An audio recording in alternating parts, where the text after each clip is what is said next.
तो स्टार्ट करते हैं हमारा आज का topic, governor's power to summon the house. Governors की वह शक्ति जो वो किसी सभा को, चाहे वो विधानसभा का सत्र बुलाना है या आपको आहूत करना है या उसका विधान परिषद का करना है, तो गवर्नर्स की वह शक्ति जो किसी के सत्र को बुलाने के लिए है, उस पर अभी मुद्दा छिड़ा हुआ है। और मुद्दा क्यों छिड़ा या ये चर्चा में क्यों आया? The recent Rajasthan government crisis has brought into the spotlight the role of the governor in summoning the house of the state assembly। वर्तमान में राजस्थान सरकार का जो संकट है उसी में हमें एक मुद्दा या गवर्नर का रोल एक दिखाई दिया, क्योंकि उनके द्वारा स्टेट असेंबली जो है उसको बुलाया जाना था, उसका सम्मान या उसका जो सत्र था वो बुलाया जाना था। और उसके लिए वहाँ की कैबिनेट ने पहले एक बार रिक्वेस्ट डाली, लेकिन गवर्नर ने इस आधार पर उसको रिजेक्ट कर दिया, इसको वापस लौटा दिया कि उसमें कोई आधार नहीं दिया गया कि वो सत्र क्यों बुलाना चाहते हैं। तो फिर दोबारा वहाँ की स्टेट कैबिनेट है उसने दोबारा गवर्नर के पास, गवर्नर कौन है अभी वहाँ पर राजस्थान के, याद कीजिए, कलराज मिश्र। यस, कलराज मिश्र। और वहाँ के सीएम कौन है? याद कीजिए, याद आएगा, अशोक गहलोत। तो यहाँ पर याद रख लीजिएगा, जो हमारे वहाँ पर सीएम हैं वो हैं हमारे अशोक गहलोत।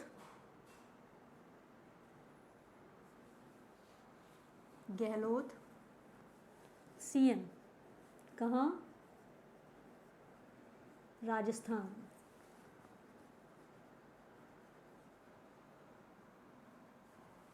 और गवर्नर कौन है? कलराज मिश्र। ठीक है, इनके बीच में अभी जंग छिड़ी हुई है। तो ये जंग जो छिड़ी हुई है वो इसी आधार पर है कि जो आपके वहाँ के सीएम हैं, इन्होंने अपनी काउंसिल ऑफ मिनिस्टर के साथ एक असेंबली बुलाए जाने के लिए, वहाँ की विधानसभा का सत्र बुलाने के लिए गवर्नर के पास रिक्वेस्ट डाली थी, अपील की थी, लेकिन गवर्नर ने मना कर दिया कि गवर्नर ने वो वापस लौटा दी। और ये इस आधार पर लौटाई कि कोई आधार नहीं है उसे बुलाने का। तो यहाँ पर कोई आधार ना होने की वजह से उन्हें वापस रिकन्सिडर करने के लिए बोला गया। साथ ही जब वो दोबारा डाली गई, रिक्वेस्ट दोबारा आई, तो दोबारा रिक्वेस्ट में उन्होंने बोला कि जो आधार दिए गए वो आधार ये दिए गए कि कोरोना टाइमिंग में बहुत सारी प्लानिंग बनाई जानी है और बहुत सारी आर्थिक गतिविधियों पर बहुत सारी योजनाएं चलाई जानी हैं, उन पर काम किया जाना है, इसलिए हमें ये सत्र बुलाना है। और इसके अलावा फ्लोर टेस्ट के लिए भी वहाँ पर बोला गया था। तो सेकंड टाइम भी गवर्नर ने वो जो रिक्वेस्ट थी उसको रिजेक्ट कर दिया।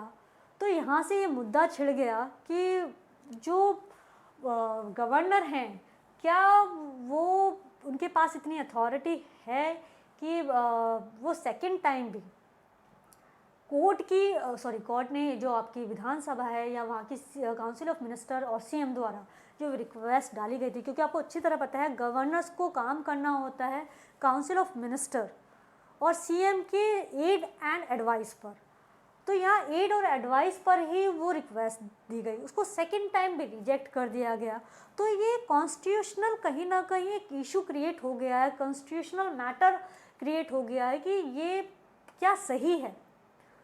तो यहाँ पर ये देख लेते हैं कि Rajasthan case, the Rajasthan governor has return the proposal by the state cabinet seeking to convene a session of the assembly for the second time. मैंने अभी बताया कि दूसरी बार ये रिजेक्ट कर दिया गया गवर्नर द्वारा, which would have allowed the Rajasthan chief minister to prove strengthen on the floor of the house, जिसने कि अपने आप में ये क्वेश्चन रेज कर दिया कि जब दो बार भेज दी गई। तो इसमें ये कहा गया था सेकेंड टाइम, जो मैंने अभी आधार बताया कि उन्होंने आधार दिया कि वो फ्लोर टेस्ट की बात कर रहे हैं, अपनी मेजॉरिटी प्रूव करने की बात कर रहे हैं, और साथ ही साथ कोरोना पीरियड में बहुत सारी आर्थिक गतिविधियां जो रुक गई हैं उन पर योजनाएं वगैरह बनाई जानी हैं। उन दोनों आधारों को भी रिजेक्ट करते हुए कि इसकी कोई ज़रूरत नहीं है, ये वापस किए गए। This has raise legal question, इसने एक वैधानिक प्रश्न चिन्ह या प्रश्न उठा दिया है on the power of the governor to summon a house. ये एक वैधानिक क्वेश्चन उठाया है या उठ गया है इस मुद्दे से कि गवर्नर्स की जो सम्मन की पावर हैं किसी हाउस के लिए वो क्या हैं, क्या उसके पास सोली पावर्स हैं किसी हाउस का सम्मान बुलाने के लिए या सम्मान करने के लिए या सत्र को बुलाने के लिए। तो इस पर चर्चा क्यों बनी हुई है वो यही है कि हम लोगों ने कॉन्स्टिट्यूशन के अंदर देखा है जो आर्टिकल 163 है, आर्टिकल 163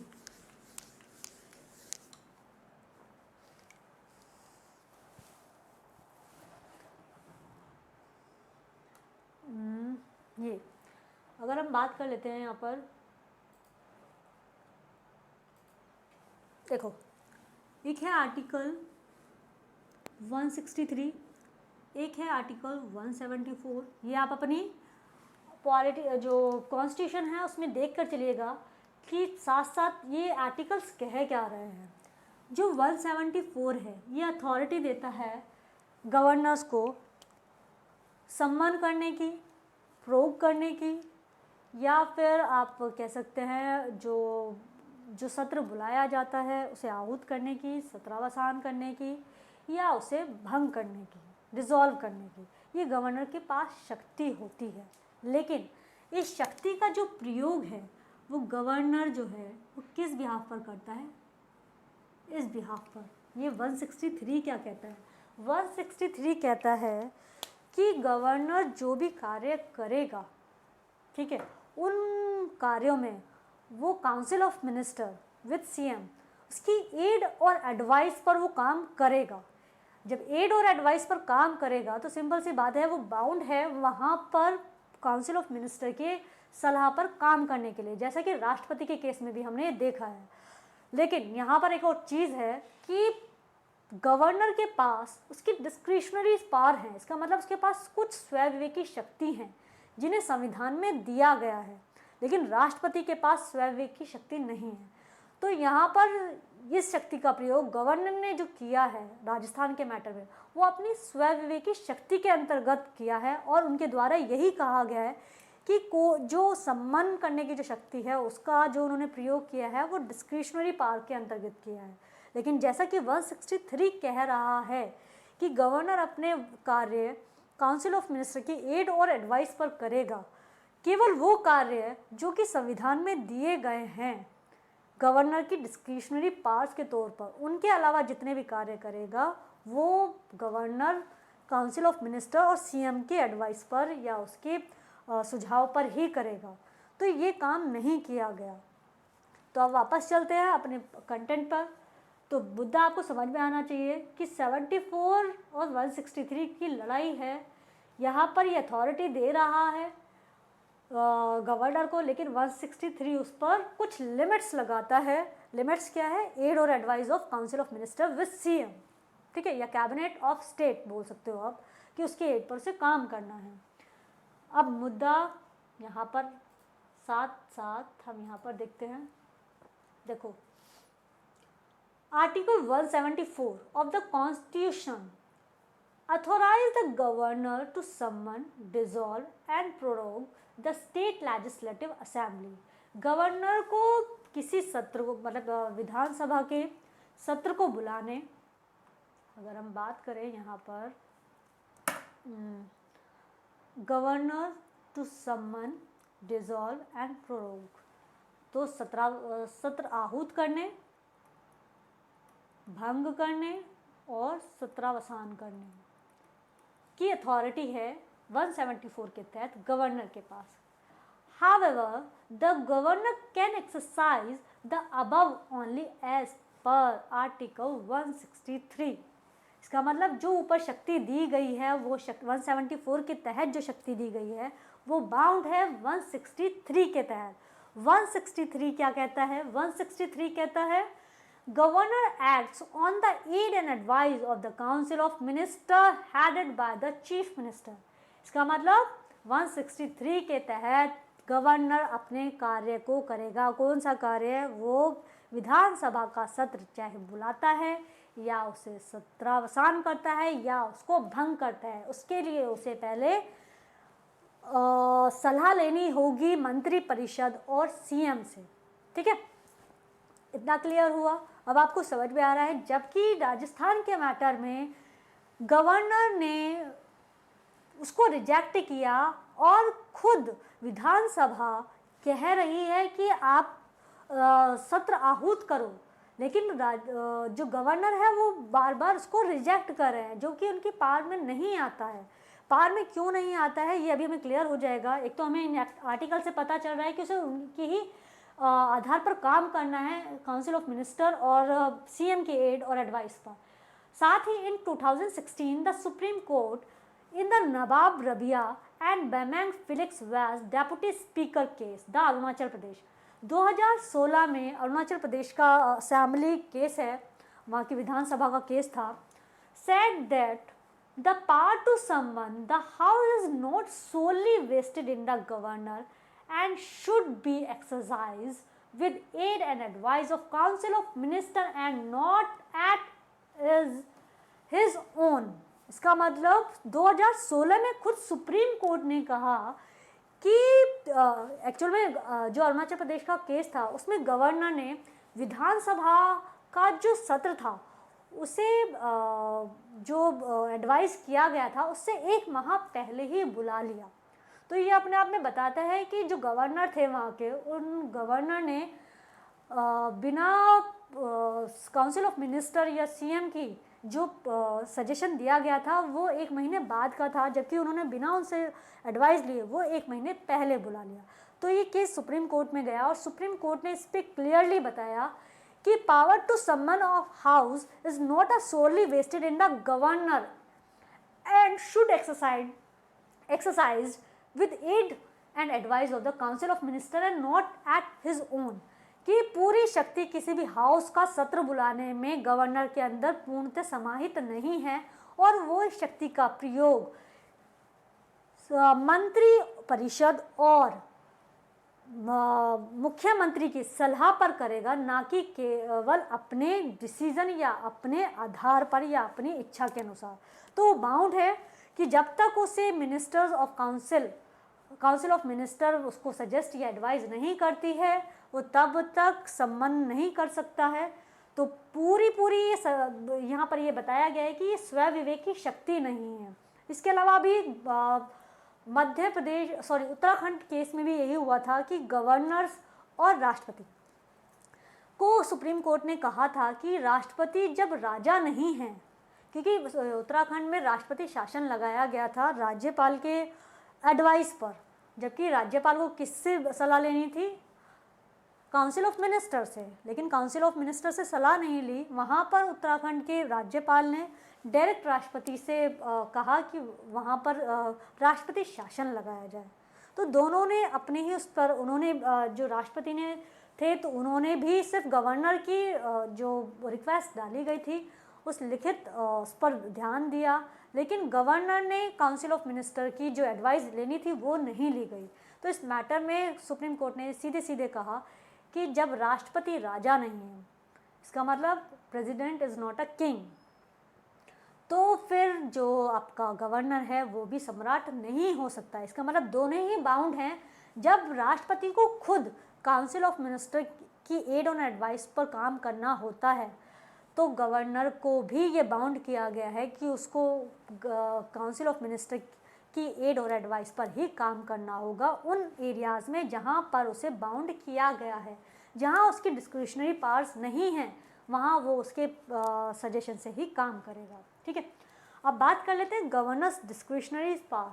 आपको अच्छी तरह पता है, मैंने अभी भी बताया है कि हमारे राष्ट्रपति के पास संविधान के अंदर कहीं भी उल्लेखित नहीं है उसकी स्वविवेकी शक्ति या डिस्क्रिशनरीज पावर, लेकिन गवर्नर के केस में डिस्क्रिशनरी पावर हैं और उन डिस्क्रिशनरी पावर्स को दो मेनली मतलब सिचुएशंस में बताया गया है, जबकि राष्ट्रपति की जो डिस्क्रिशनरी पावर हैं, आप पढ़ लीजिएगा कॉन्स्टिट्यूशन में, सर ने पढ़ाई भी होंगी आपको, कि जब जो उसकी डिस्क्रिशनरी पावर है वो सिचुएशनल है, कंडीशनल है। इसका मतलब परिस्थिति से आती हैं, लेकिन संविधान में कहीं उल्लेखित नहीं है। लेकिन जो गवर्नर की डिस्क्रिशनरी पावर हैं वो संविधान में उल्लेखित हैं या संविधान में दी गई हैं। अगर article 163(1) essentially limits and discretionary powers of the governor only to cases where the constitution expressly specifies that the governor must act on his own and apply an independent mind।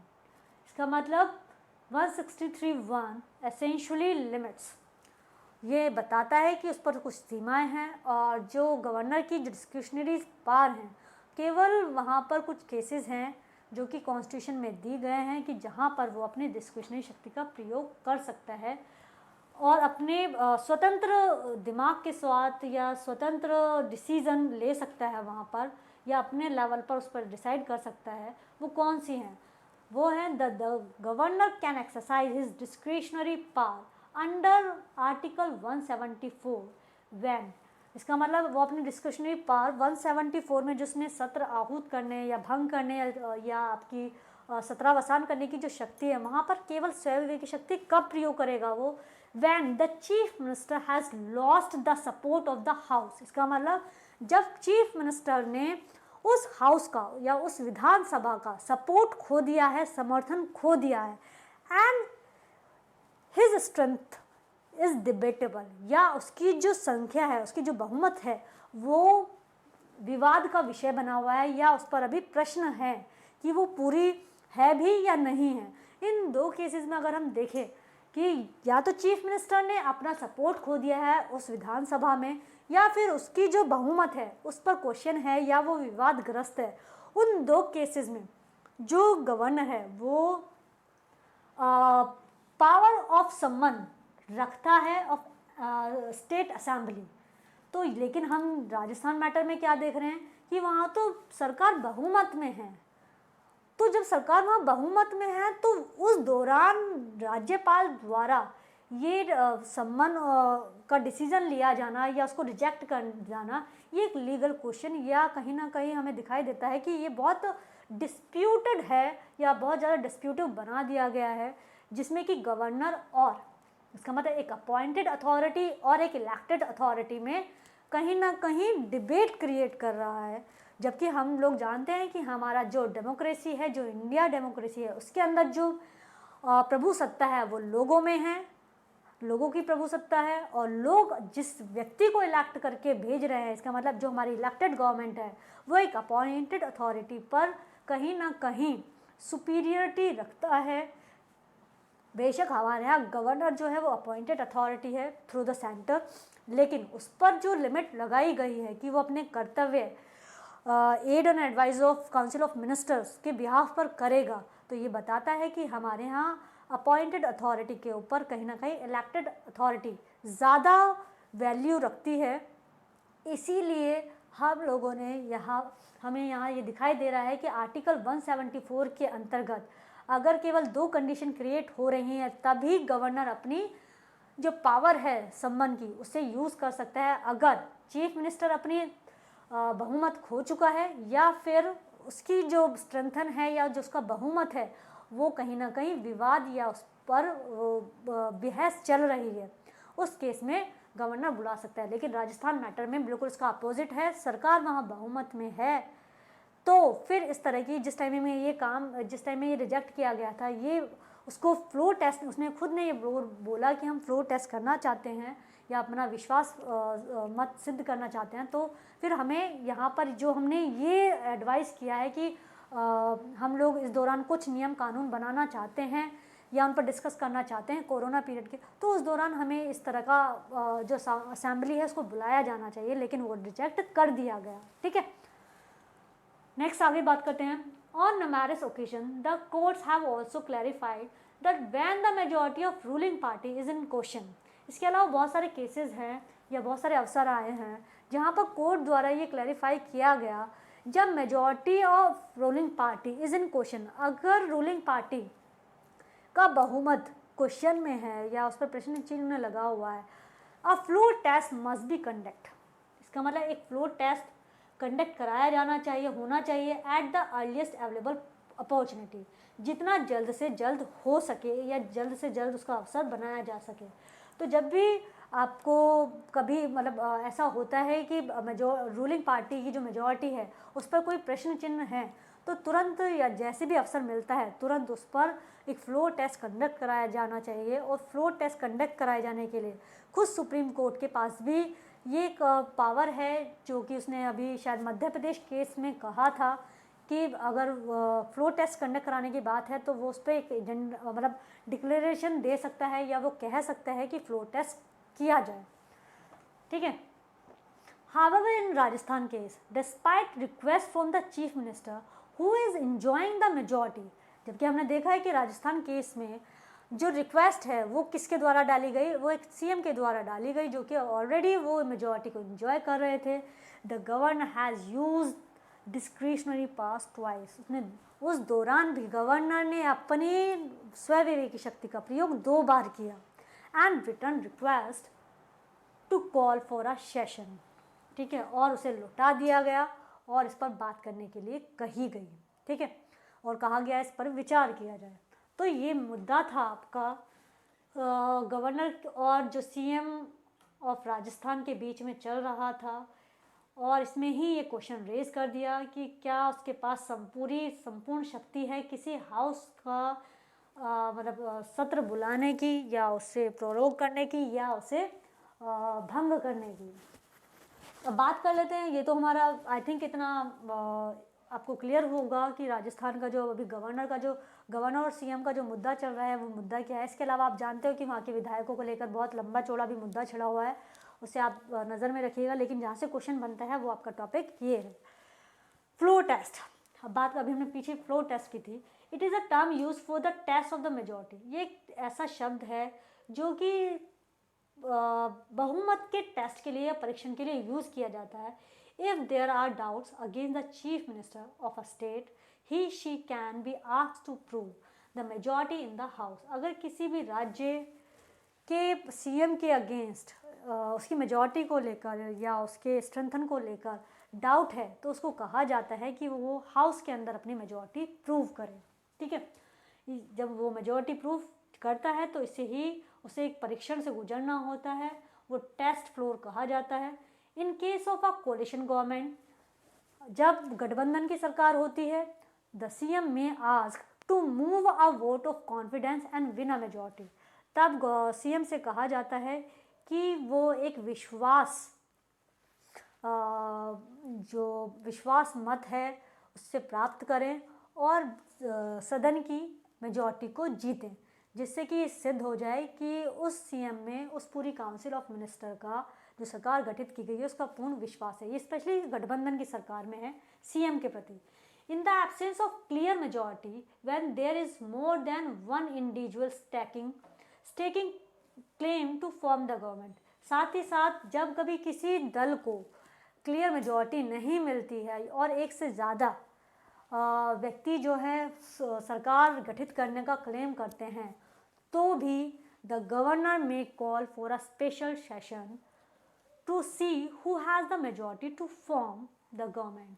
तो उस टाइम जो governor है उसके पास एक शक्ति है, वो एक स्पेशल सेशन बुला सकता है ये देखने के लिए कि दोनों में से किसके पास मेजॉरिटी है गवर्नमेंट फॉर्म करने की या गवर्नमेंट बनाने की। तो सिंपल सी बात है, फ्लोर टेस्ट का सिंपल मीन यही है कि जब मेजॉरिटी को प्रूव करना हो या किसी एक व्यक्ति में विश्वास, किसी एक व्यक्ति को एज द सीएम विश्वास मत प्राप्त करना हो, या कभी कोalition गवर्नमेंट के दौरान, या फिर जब क्लियर मेजॉरिटी नहीं मिलती तब उस दौरान फ्लोर टेस्ट या मेजॉरिटी प्रूव करने के लिए जब गवर्नर स्पेशल सेशन कराता है, तो इसमें हम कह सकते हैं कि वो फ्लोर टेस्ट के लिए बुलावा देता है या इनवाइट करता है कि आप फ्लोर टेस्ट पास कीजिए। फ्लोर टेस्ट में अगर आपको मेजॉरिटी मिलती है तो आप गवर्नमेंट फॉर्म कर सकते हैं, ठीक है। After the floor test you can form a government which is suitable according to Indian constitution, ठीक है। तो सिंपल सी बात है, हमें फ्लोर टेस्ट के बाद ही हमें सरकार गठित करने का मौका मिलता है किसी भी व्यक्ति या दल को। आई होप ये टॉपिक आपको क्लियर होगा। यहाँ पर देख लीजिए आप, जो governance part to summon the house है, इसमें क्यों चर्चा में रहा, आर्टिकल कौन कौन से हैं, आर्टिकल 174, आर्टिकल 163 एंड 163(1). और 2016 का केस था जो कि आपका अरुणाचल प्रदेश का केस था, वहाँ से भी सुप्रीम कोर्ट ने ये गाइडलाइन या एक तरह का डिसीजन दिया था कि ये पूरी तरह से गवर्नर में शक्ति समाहित नहीं होती कि वो सम्मान कर सके या प्रोरोग कर सके या फिर डिसॉल्व कर सके किसी भी स्टेट असेंबली को। उसके लिए उसे ज़रूरी है कि वो स्टेट काउंसिल से या स्टेट असेंबली से एडवाइस ले और उसकी एड पर काम करे, ठीक है। इसके अलावा डिस्क्रिशनरी पावर्स आपको बहुत अच्छे से पता होनी चाहिए। मैंने इनका डिफरेंस भी क्लियर कर दिया है कि राज्यपाल और राष्ट्रपति इन दोनों के पास हैं तो किस तरह से हैं और किसके पास कॉन्स्टिट्यूशन में और किसके पास कॉन्स्टिट्यूशन में नहीं, ठीक है। तो ये था आपका आज का टॉपिक जो मैंने आपके साथ डिस्कस किया है। आई होप ये आपको क्लियर होगा। और राजस्थान से जुड़ी जितनी भी उसकी गवर्नमेंट को लेकर जो भी मुद्दे आपके आ रहे हैं, आप उनको क्लियर इसी टॉपिक के साथ ऐड कर लीजिएगा, या अगर आपको लगता है कि इसमें ऐड करने की ज़रूरत नहीं है, क्योंकि कुछ चीज़ें होती हैं जो आपको सुनकर याद हो जाती है या आपको सिर्फ एक बार सुननी होती हैं, क्योंकि आपको जो भी टॉपिक होगा उससे कनेक्ट रहना होगा और चीज़ें कनेक्टेड होकर ही समझी जा सकती है। अगर आप solely governance pass to someone of a house तो आप बाकी का मुद्दा छोड़ देते हैं तो वो शायद क्लियर ना हो पाए।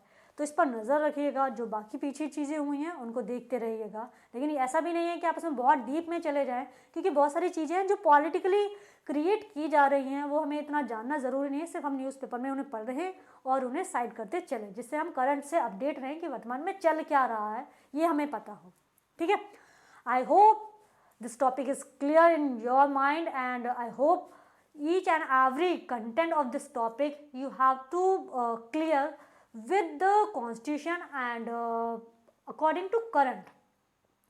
तो आपको ये क्लियर होगा और आगे हम नेक्स्ट टॉपिक में मिलेंगे नए टॉपिक के साथ, और नया ही करंट का टॉपिक होगा।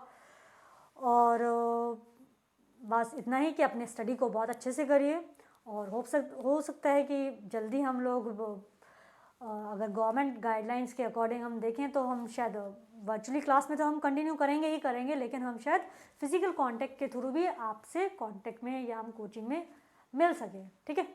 तो इससे रिलेटेड जो भी आपकी जो फाइल डाउनलोड करने वाली है, PDF जो है, वो आप एकेडमी की जो वेबसाइट है वहाँ से जाकर कर लीजिएगा, ठीक है। Thank you students, good bye.